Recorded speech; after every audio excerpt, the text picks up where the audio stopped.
माँ जैसा दुनिया में कोई नहीं होता। बेटा जब दिल्ली पंजाब कमा करके आता है ना, जैसे अटैची आंगन में रखता है तो माँ दौड़ करके जाती है, बेटा को गला पकड़ करके और रोने लगती है और कहती है, बेटा बढ़िया से आ गए हो ना? हाँ गे माँ। हाँ माँ, तुम क्यों चिंता करती हो, हम बढ़िया से आए हैं। माँ कहती है, हे कन्या तुम कहाँ हो, जल्दी आओ, हमारा बेटा को पहले भोजन करा दो। माँ का आशीर्वाद होता है कि मेरा बेटा भूखा न रहे, बेटा को पेट में अन्न देते रहें, बेटा को पेट में विटामिन पड़ता रहेगा तो मेरा बेटा स्वस्थ रहेगा, मजबूत रहेगा, और स्वस्थ बेटा को देख करके हमारा काया भी अच्छा रहेगा। और कन्या अटैची लेकर के चली गई पलंग के पास, अटैची खोल करके पैसा निहारती है, कपड़ा लत्ता निहारती है। वही अटैची चले जा भाई के पास तो वो भी अटैची में धन दौलत को खोजेगा। वही अटैची चला जाए पड़ोसी के पास, अटैची खोल करके धन दौलत निहारेगा। लेकिन माँ अटैची खोलती है, अटैची में जितना भी सामान है उसके तरफ ध्यान नहीं देती है। माँ ध्यान देती है बेटा के स्वास्थ्य पर, बेटा के शरीर पर, बेटा के जीवन पर, बेटा के कल्याण पर।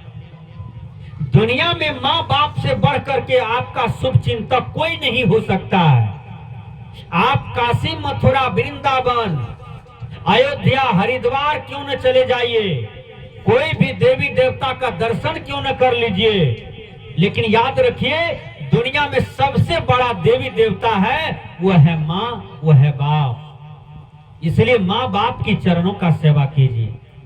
देखिए गर्भगत माँ है, पेट में बच्चा है, जब 8 महीना 7 महीना का होता है तो बच्चा लात मारता है, माँ चिल्ला जाती है, माँ रोने लगती है कि देखा अब ये लात मारता है।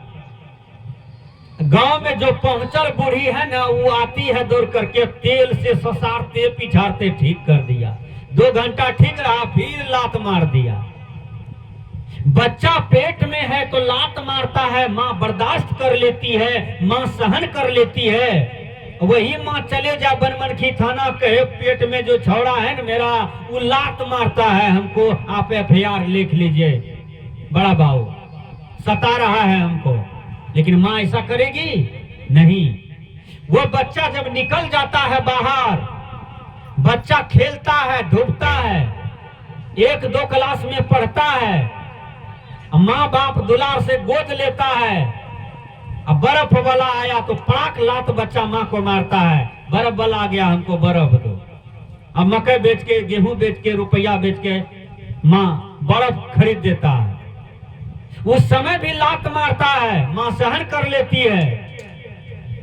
बच्चा जब कुछ बड़ा हो गया तब कहता है हम 25,000 वाला मोबाइल लेंगे, हमको बेच करके दो। माँ कहती है टका कहाँ से लाएंगे, तो फिर बच्चा लात मारता है, फिर माँ सहन कर लेती है। लेकिन एक दिन भी बनमनखी थाना नहीं जाती है FIR करने के लिए कि आज हमारा बेटा हमको मारी है। और वही माँ बुढ़ारी तक अपने बेटा का लात सह लेती है। माँ का हृदय कितना विशाल होता है अपने बेटा बेटी के लिए, लेकिन वही बेटा बेटी जब विपरीत हो जाए माँ बाप का, सजना वो कितना बड़ा श्राप का अधिकारी बनता है, बोलिए। इसलिए हर बेटा को बढ़िया ज्ञान रखना चाहिए कि माँ बाप का अधूरा जिंदगी यदि है, अधूरा जीवन है, संसार का सुख भोग नहीं भोग पाया तो बेटा परदेश कमा करके माँ बाप के अधूरा जिंदगी को संवारने का प्रयास करता है, तो समझिए वह बेटा माँ बाप का पूजा कर रहा है, पूजा कर लिया। आप बाजार जाते हैं, 5 रसगुल्ले खरीद के लेते आइए, माँ बाप को दीजिए, माँ खाओ, बाबूजी खाइए, बढ़िया बढ़िया मिठाई लाइए, बढ़िया बढ़िया फल लेते आइए और माँ बाप के अरमान को पूरा कीजिए।